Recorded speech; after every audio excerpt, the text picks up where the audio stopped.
Hi everybody, welcome to Barre with Mary. Today, a little something different. We have an Ask Me Anything. So this 15 minutes is kind of like a little coffee chat for us to get to know each other. I've been collecting questions over the last couple weeks or so, finding out what you guys want to know more about, maybe things I can break down for you, all of those awesome things. So if you're interested in learning a little bit more, let's get started.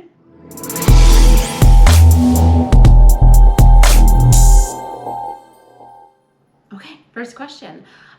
Do you have children? How many and how old are they? I do have kids. I have two boys. They are 10 and 8. They're amazing. They're crazy. They're everything you imagine living with two little boys would be. And to be honest with you, a lot of my channel is really inspired by being a mom, by being a parent, because I know how hard it is to navigate your schedule and to find time to work out. So you probably have noticed that a lot of my classes, yes, are a full 45-minute class, but I also make sure to always have a 10, 15, 20-minute class, at least a couple every month, because I do know how hard it is to squeeze a workout into your day. So maybe you only have 15 minutes in your day because you're running from here to there to get one kid one place, to get to work, to get wherever it is. You can squeeze in 15 minutes. And maybe that's all you can squeeze in today, and that's amazing. Or maybe you can stack. So you have one 10-minute that you can squeeze in the morning, a 15-minute you do in the afternoon, and bada bing, bada boom, you have a 25-minute workout that day. So I hope that that comes through in all of my classes. I really try to focus on moving your body is the most important thing. It's not always about going the hardest, going the longest. It's much more about how can working out and moving your body fit into your day, not how do you fit your day to your workout. Okay, this next question is asking about my background as a dancer. So yes, I did start as a dancer. I danced through college, through graduate school. I am a modern dancer, so not a ballerina. So while I did, of course, have to do ballet, because that's just something you have to do, most of my time was spent really focused on modern dance and being low to the ground and really focusing more on like functionality of the body than what exactly extreme thing the body can do. So I do feel like my dance background really does influence my class structure. I also feel like it really influences the flow of my classes, but I don't necessarily incorporate a lot of dance elements into the actual workouts. I feel like my barre classes are much more Pilates based, so focused more on everyday functional movements that you can incorporate into your life, as opposed to some barre classes can be pretty extreme on the dance side of things. And while that can be fun in its own right, I just don't know that that's really where my classes come from. I definitely think that you'll notice most of my counts are in 8s or 16s. That's just something I can't break. And I left dance, oh my gosh, I left dance a long time ago when I was in my late 20s. I just fell out of love with it a little bit, but I think you can't really remove that full element of rhythm and timing and all of those things. So I hope that the elements of dance that I incorporate into the class are positive and not cheesy. I love this question.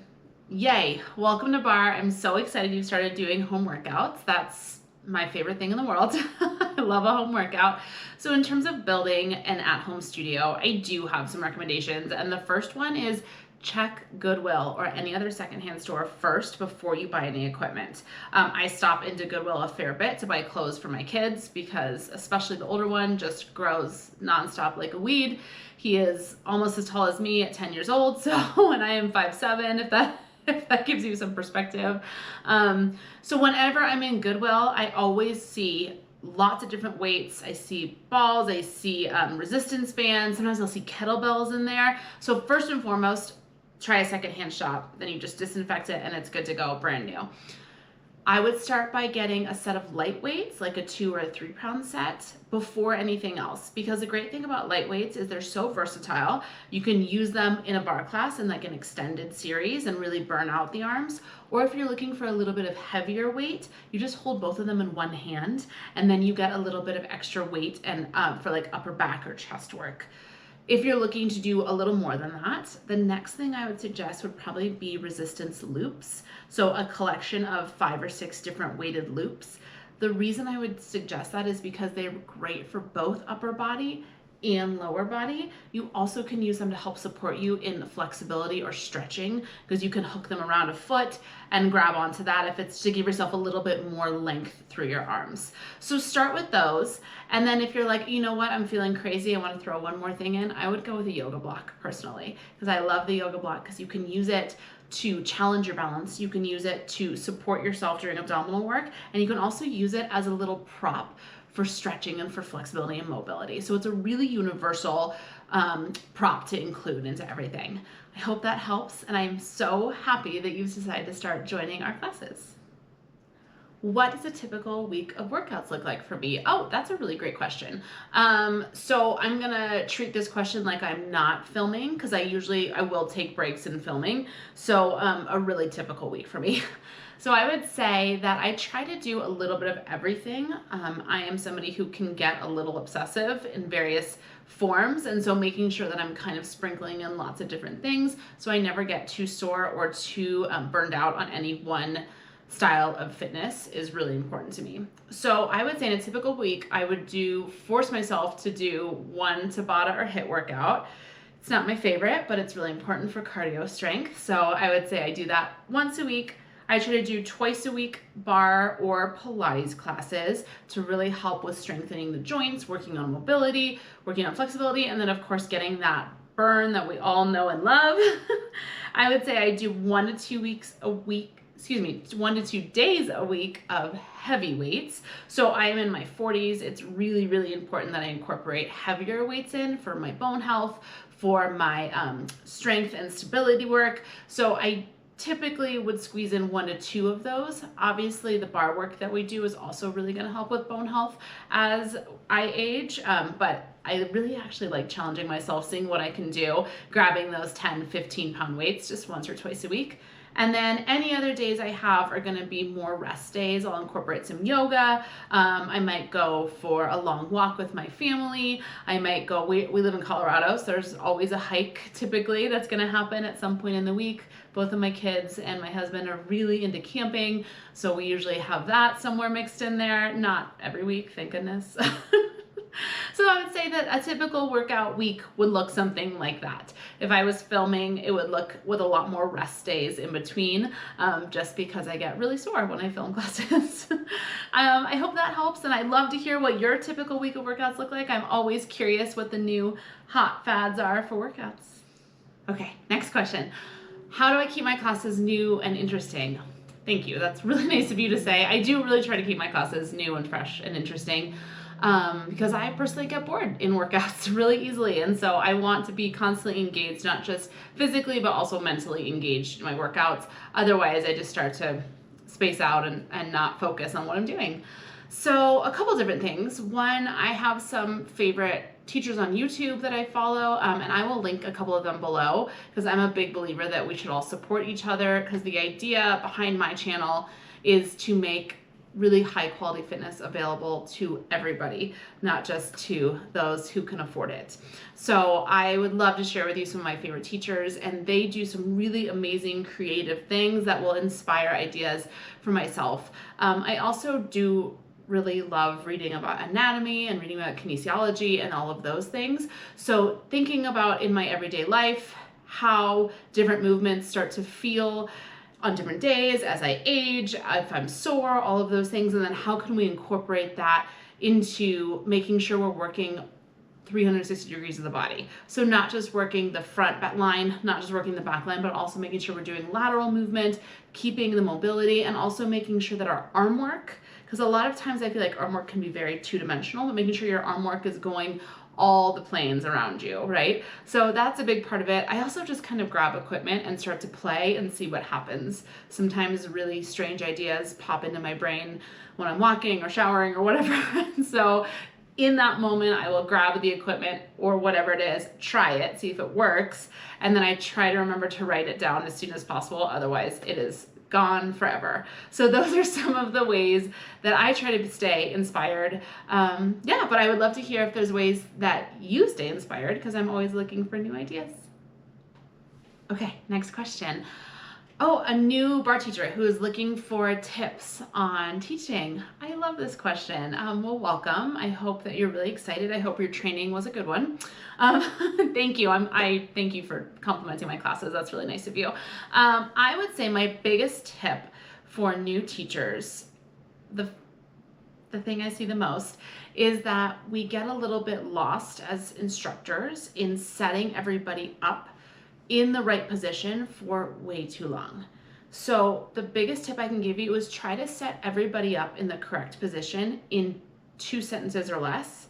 Get everybody moving, and then you can go back as people are moving and get more into the nitty-gritty details of alignment. So for example, let's say you're putting everybody into a bridge position, right? So lay on your back, bend your knees, plant your feet, and we're gonna lift our hips up to a low bridge. From here, start to move people, right? So they say like, okay, take your hips down, lift your hips up, and then start to talk about where are your ribs? How far out should your feet be? Where are you squeezing? Are you soft in the face, in the shoulders, in the neck? All of those great things, okay? But if you overly talk them through alignment before they're moving, you lose the flow of the class. In terms of class planning, my biggest tip to you is to look at your class as, what do I want the peak of class to be? What is the highest energy moment? What is the most challenging moment? So oftentimes that might be glutes or thighs, but it could also be core or arms. You really get to decide what your peak is. So let's say your peak is going to be a single side thigh series. Then you want to make sure that you have prepared your class for that moment. So if there's balance work, you need to make sure you've done really active deep core work and maybe even incorporated some single leg work into the warm-up so people are already on their alignment a little bit. If it's glute work, you want to make sure you've opened the hips. You want to make sure you've opened and gotten the alignment of internal and external rotation, that type of thing. So think about where you're going to, and that will help you decide what the class should look like leading up to it, and then what needs to be on the other side of that in order to stretch out and elongate from that peak moment. I hope that helps. Good luck with your first classes. Oh, I love this question. Yes, we did train our dog to ring a bell when she needs to go outside. That is true. That was one of the first things we ever trained her to do, actually. So the way we did it was really simple. I just have like a long string of bells that I bought online that I hang from the back doorknob. It's long enough that she can easily reach it. She's also quite tall, but it's all the way down to the ground, so any size dog could reach it. And when she wanted to go outside, she would go stand by the back door. We would gently lift a paw and have her tap the bells and then reward that with a treat. I also always make sure to say bells so that she would associate the two with each other. And it probably took like a day or two. It was a really quick one. She is a very treat motivated dog though. So I don't know what it would be like if you don't have a food motivated dog. She's half lab and half Great Pyrenees. So the lab side of her is never full. It's really astounding, actually. And then the Great Pyrenees side, generally Great Pyrenees are incredibly intelligent dogs, and she is definitely a really smart dog, so it was a really quick training process. And it's by far the best thing we've ever taught her. It's so great, because you can hear the bells all through the house. The only thing is if you're in the middle of something and you don't instantly get to her, the bells get rung like 4 more times. So she is a tad demanding in that regard. Okay, for these last 2 questions, I think it'll be the best if I hop onto my mat so that I can break down and show you some of these things. So let's change locations and move on. Okay, next question. This question is about explaining breaking down inner thigh work, and especially where exactly to position your body so that it's a little more comfortable, I'm guessing on your bottom hip, yeah? Depending on the shape of your pelvis and other factors, it can be super uncomfortable to lay on your hip and to lift that bottom leg. So the first thing I would say, the first step I would take would be I would grab a towel or a pillow or a blanket or something that can give you a little cushion, because especially if you're on a hardwood floor, it's going to be a lot of pressure onto the bony parts of your hips. So start by laying that down, and that should already give you a little bit of extra cushion. But from there, let me break down a little bit more into the rolling back, okay? So come on down onto your side, propping yourself up on your forearm, always making sure the elbow's under the shoulder so you're lined up there. Double check you're not collapsing down into the shoulder here, because that is going to put a lot more pressure down into the pelvis. Really activate through the obliques and lift out of that bottom shoulder. Now from here, knees are bent. We're going to start to roll back so that our chest lifts up to the ceiling, but I want you to stop halfway. So come about halfway, so you're almost on this little diagonal shape, okay? From here, take your top leg, stack it back behind you. Now feel free to play with the adjustment of your hips here, okay? You can scoot them forward, scoot them back, or you may find that rolling back a little farther, so you're a little bit more onto the muscle rather than the bone of the side of your hip, right? So from this position, twisting the chest up to the sky, you can take your top hand and just rest it wherever feels comfortable for you, and then you're ready to work this bottom leg, lifting and lowering it, just like that.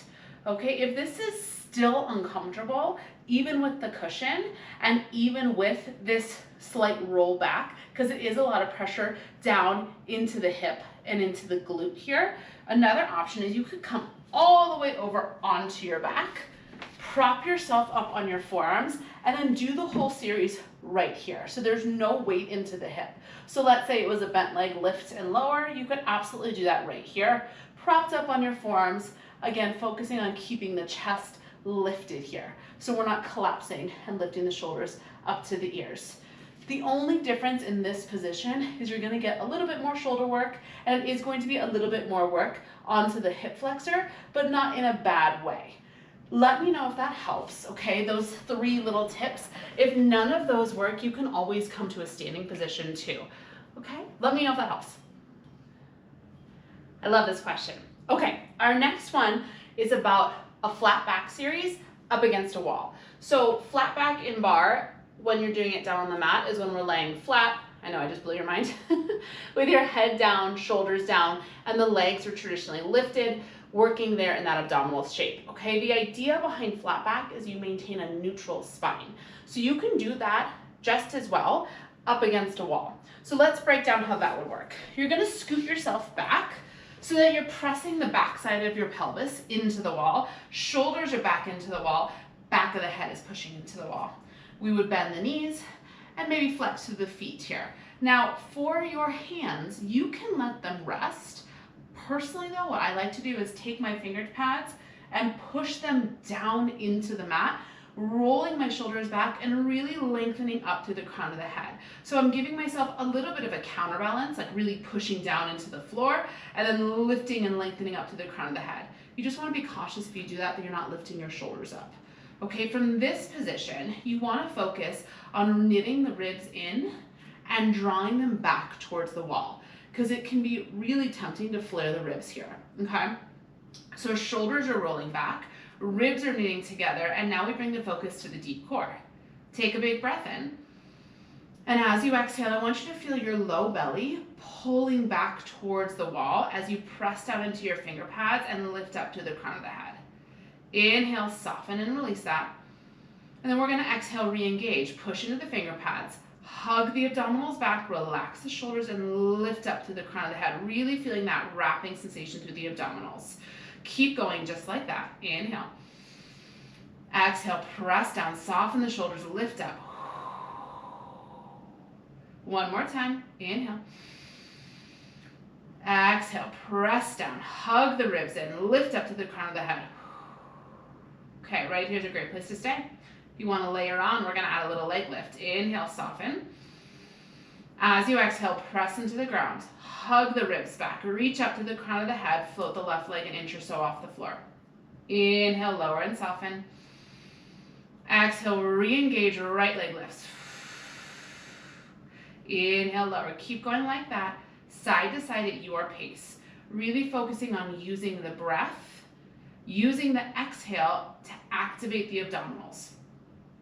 So it can be really tempting to start to round the shoulders forward here. Continue to press the back of the head back into the wall, draw the shoulder blades down the back, and think about how you really have to pull the abdominals back before you float the leg up. So what's really great about this flat back series against the wall is it gives you this tactile reminder, right? That you are pushing all of the neutral parts of your spine up against the wall. So if they come off, you know you came out of neutral. The other thing that I really love about this position is that it is completely pregnancy safe. So you may not be able to lift your leg, right? You might have a baby in the way, but you can always feel the energy of your leg lifting here before you lift it up. So you really feel the activation of the abdominals hugging in and pulling back towards the wall. Let's do 3 more. Let's do 2 more. Last one. Lower the leg. Now, you can keep going if you want. I'll just talk you through some options, okay? You can always lift a leg, hold it, and pulse it up, little hover, right? You could lift a leg, extend it straight, and pulse it up and down. A lot of that's going to be hip flexory. You can also always lift both legs. That's going to be a lot of hip flexor, but it's also going to be a lot of deep core. So this position, it's really great to kind of keep your different variations simple and focus on deep core and pelvic floor activation. You can also grab a ball and put it between your thighs, really squeezing in on the ball, and that'll take some of the pressure off of your hip flexors. I'll be sure to include a flat back series against the wall in my next deep core class, but I hope this breakdown helped, and let me know if you have any other questions.